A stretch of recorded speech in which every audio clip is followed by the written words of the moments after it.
Notre-Dame de Paris, le symbole d'un savoir-faire pour Frédéric Matan, compagnon tailleur de pierre. Et un vrai choc pour cet amoureux du monument lorsqu'il a vu cette flèche s'effondrer en direct à la télévision. C'était un crève-cœur de voir ça, on ne s'imaginait pas que ça pouvait arriver un jour. Entre la mise en sécurité du site et les premiers diagnostics, les travaux de reconstruction prendront du temps.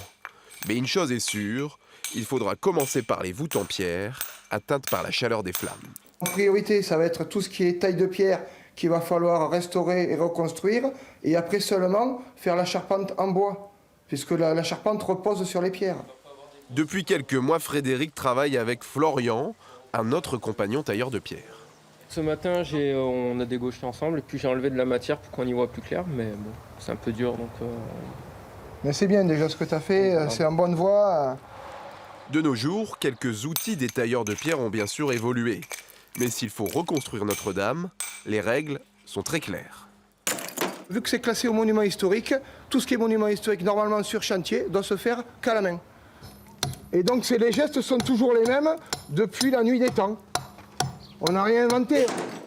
Début mai, les meilleurs tailleurs de pierre de France se retrouveront à Paris pour faire le point sur le futur chantier de Notre-Dame. Frédéric a déjà prévu d'offrir une semaine de son temps pour redonner à la cathédrale son éclat légendaire.